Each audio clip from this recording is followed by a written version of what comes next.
Hi everyone, I am Gnanasekar. In this session we are going to discuss about VLAN access control list. Generally we can call it as a VACL. It's a part of CCNP secure paper, right? So generally in a switching technology, this kind of security things we are going to implement. VLAN access control list is for what purpose? We know about the inter-VLAN routing. Inter-VLAN routing in the sense, from one VLAN we can say a department and other VLAN that maybe belongs to other department. If two resources are located in a two different location, if they want to communicate, definitely they will go via router or else any kind of L3 devices they will be preferring. And in that we want to give some restricted access so that we can put the access control list. That access control list will be applied on a router or any kind of L3 devices. So this way we can restrict or else reduce the accessing from two different VLANs. Now this VACL will be useful for intra-VLAN communication, in the sense within the department two resources should not be accessible, or else we can say one of the web server are located in a particular VLAN, for example VLAN 10, and all other systems are there in the same VLAN. Now we want to give the restriction only to certain system should not access the web service. For any other system for the same server is to be allowed, or else any other system for the particular service we want to block it. So any kind of restriction we can apply over access control list. This VACL we are going to apply on the VLAN. That's why the name is itself saying that VLAN access control list. So the normal access control list we have to write it and we have to prefer in the VLAN. That's why it is called VACL. In an access list, as you know, this is having the sequencing concept, in the sense what are the most priority traffic you want to drop it, that should be coming in the first manner. After that you can give less priority traffic, because if you want to block something later, if you want to permit, that is not going to be happen, because once you denied, that cannot be permitted, or else any traffic if you are permitting, that cannot be denied. So the order of the sequence is important. The controversial statement, such as now we discussed, permitted traffic cannot be denied, denied traffic cannot be permitted, this is called controversial.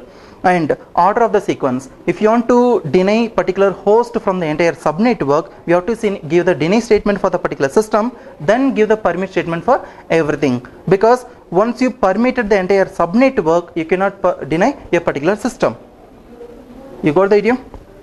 So we have to write it in a order manner. Now that ACL you can use it for particular service to be denied, or particular entire system to be denied for any services. In that manner we can do it. So we will discuss practically how it can be implemented. So I logged into a terminal server. Now I have the access of switch 1, R1 and R2. This is the topology we are going to implement. Between the two router, the traffic to be denied for ICMP service, that to be enabled only via VLAN access control list. So within the broadcasting domain, any services from any system to any system is by default allowed, that we cannot control by the router, because this traffic are not reaching to the router because it belongs to the same VLAN.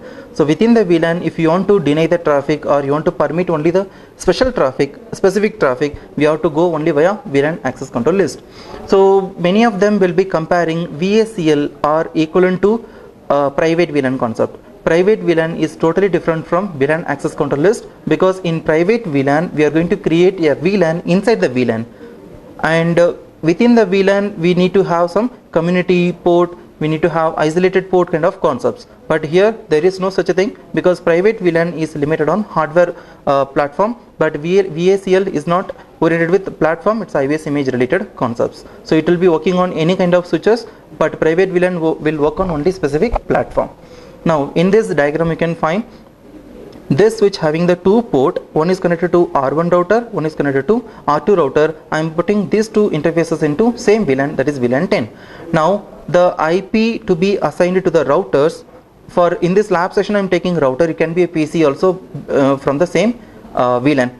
Now IP address is not required for the VLAN interface, because we are not going to use the inter-VLAN communication. This is only for intra-VLAN. Now first we will assign the VLAN interfaces to the VLAN. First I'm creating a VLAN called VLAN 10. Now I'm going to choose two interface, F0/1 as well as F0/2. These two interfaces are connected to the corresponding routers. First enable switchport host command, so that these three command will be enabled. this port will be moving into mode access, and the spanning tree will be enabled by default. Spanning tree port first, so that interfaces will be coming up faster. If this interface already enabled with any port channel concept, that will be removed automatically. Now in that interfaces we have to say switch port access VLAN 10 what we created now. Now these two interfaces are belongs to VLAN 10. How to check it out? Show VLAN brief command will let you know these two interfaces are belongs to VLAN 10. So we put a name called just to try. Now in R1 router should be having one IP address that is belongs to particular VLAN 10. Now this is gigabit 0/0, assign one IP address from the subnetwork of 172.16.0.78. so that's what we specified in the diagram, and this belongs to /16.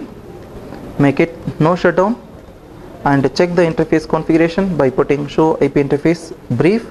You can find 78 the interfaces are up, and you can execute show CDP neighbor command. It will be showing that this is connected to the fast Ethernet 1 of switch, because right now the switch doesn't have the name. Yes, once again we'll check it out.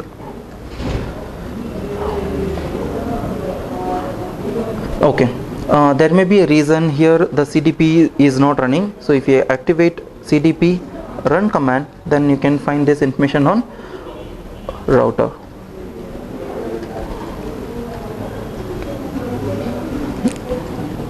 CDP message will come after 60 seconds, that you can find it, so that we can see later also.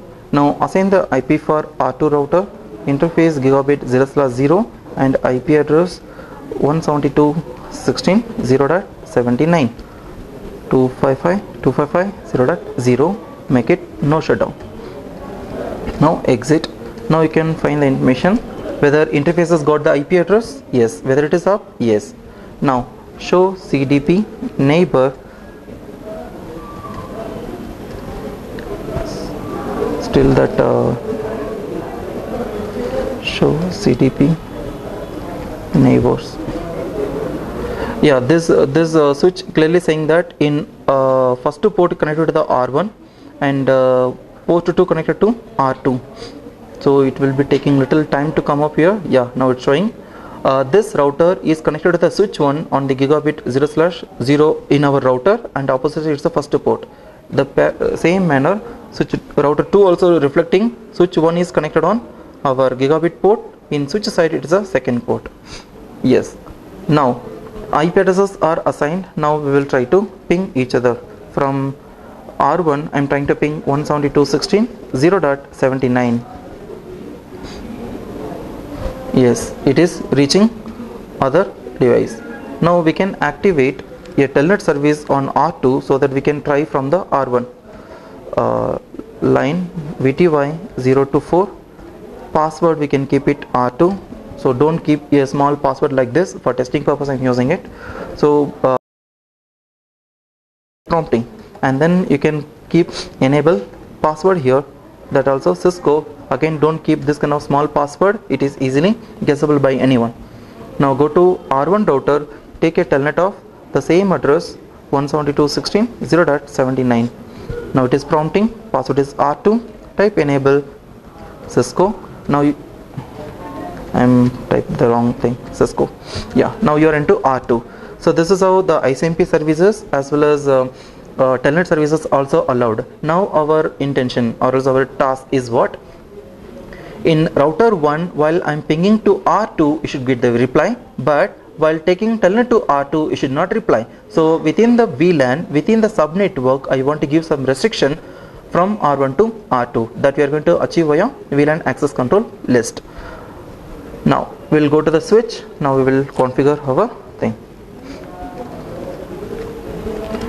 Now first thing is we have to write the access list. Access list for what? To take a action. So this traffic is called interesting traffic. Interesting traffic it should be allowed via permit statement. So write the IP access -list. Say this is extended ACL. So we can write the standard ACL also, so that whenever the traffic is originating from the particular IP, it doesn't matter what is the destination it is trying to reach, it will be blocking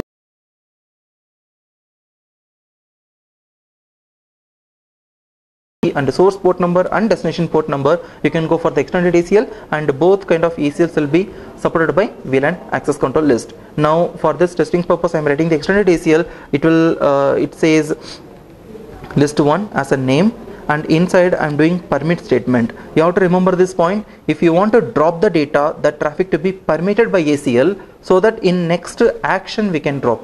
If you want to permit the data here, and if you are writing the permit statement in the next we are going to talk about the another syntax, there also permit if you do so. So permitted traffic can be permitted. So here we have to permit a particular service. It can be a ICMP, it can be a TCP, it can be a UDP, or any kind of stuff. So as we discussed, we will be allowing only the ICMP from this host of 172.16.0.78, while destined for 172.16.0.79. Now implicit deny will be applied so that ICMP traffic is permitted to take a next action. The next action is going to be dropped, so it will be working in a reverse manner. ICMP traffic will be dropped by the VLAN ACL, and the rest of the traffic to be forwarded. So the telnet should be working, ICMP should not work. Now this is the first step we did. Now we can go for the second step, that is creating a VLAN access map. This VLAN access map, what is the use? It will be referring the access list, and then actions can be defined here. The VLAN access map name, it's a user defined name. It can be any name. I am writing the name called VLAN vmap. It's a short form. Then we have a concepts called sequence number, because you can take a multiple action for different traffic. So first sequence number will prefer one ACL. For that we can take one action. Now the second sequence will call the second ACL, and there we can take another action. For the same ACL we cannot take double action. So this we need to remember. So if I am not typing any sequence number, because here you can see the carriage written, so it will be taking automatically the sequence number 10. So for VLAN access map, the sequence number will be 10, 20, 30, 40 in this manner.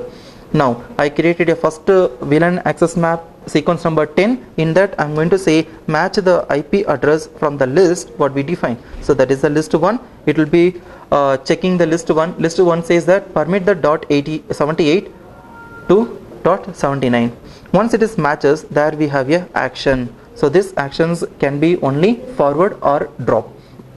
Now here we have to decide whether you want to drop the data or you want to permit the data. If I say here drop, so permitted traffic in the ACL will be getting dropped here. So we can finish our task as it is, but we have to think in access control list we have the deny statement. So the denied traffic by the ACL should be forwarded. That is also our second task. So for that what you have to do, you have to create another access sequence which is in the same access map. Don't create the other access map. We have to create a second sequence. In that sequence you no need to call any match statement, because everything will be matching here, and here the actions to be forwarded. So that in that access list, I show you again, the IP access-list command will be listing that. So this permitted traffic will be called by first sequence, and it will be doing the action of drop, and implicit deny statement will be referred by the second sequence, and that will be forwarding. In case if you are not creating this, by default second sequence number will be created, and it will be doing the actions called drop. So what we want to drop, that will be dropping, but what we don't want to drop, that also will be dropping. That is a problem of sequencing concepts. So remember this point, this is very important. Now we created a list, we created a VLAN access map, then we have to decide where it should be applied. Be sure that two systems belongs to the same VLAN, so that we can apply this VLAN access list on only one VLAN. We have other scenario also. We can keep some subnetwork in multiple VLANs. So wherever the users are there on that particular subnetwork, that two systems should not communicate. So this kind of scenario, if it comes, we need to apply for multiple VLAN. So how to apply to the multiple VLAN? The syntax is VLAN filter, call the VLAN name, VLAN access map name, what we created is vmap. We can check it out here, and it's a case sensitive name, and then you can choose where you want to apply. It clearly says that it's a VLAN list, not only for the particular VLAN, it can be for as many VLAN. You can apply to all the VLAN also. Now what's going to happen in case if I am applying on all VLAN, this particular subnetwork, if they are connecting to multiple VLAN, in that VLAN also this specific traffic will be dropping. So wherever they are connecting, the traffic to be dropping. So in our example, we connected these two systems only on VLAN 10. So we will go to VLAN 10 and we can apply. Here you can find the options. We can put comma, hyphen and range of VLANs or specific VLANs as well. Now I am applying only to VLAN 10. So we created a list, we created an access map, we referred the VLAN access list inside the VLAN map, then we apply to the particular VLANs. Now we will go and we will check whether the R1, now it is not pinging, so successfully the packets are getting dropped by the VLAN access list.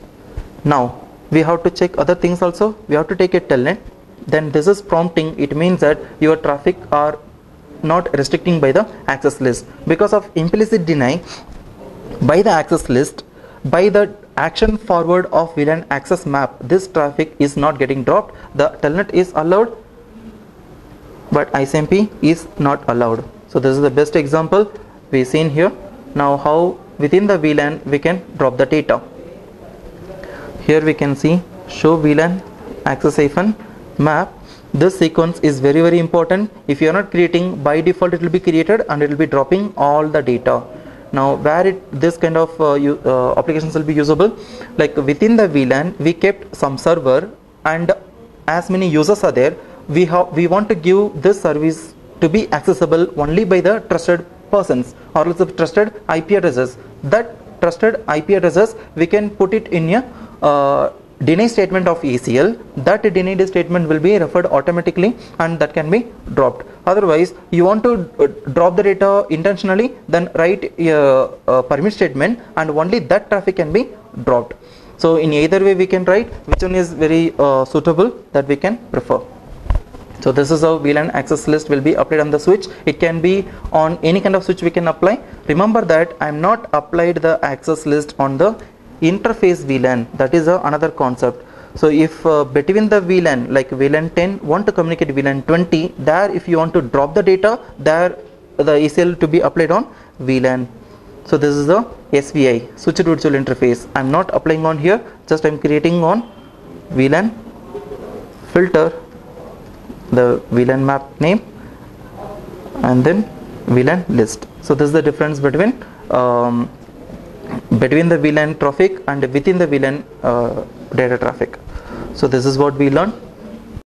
So in this session we seen how to drop the data traffic which is from the same VLAN. We denied the traffic from R1 to R2 only for the ICMP packet, rest of the traffics are permitted, right? This is what the VLAN access control list is providing.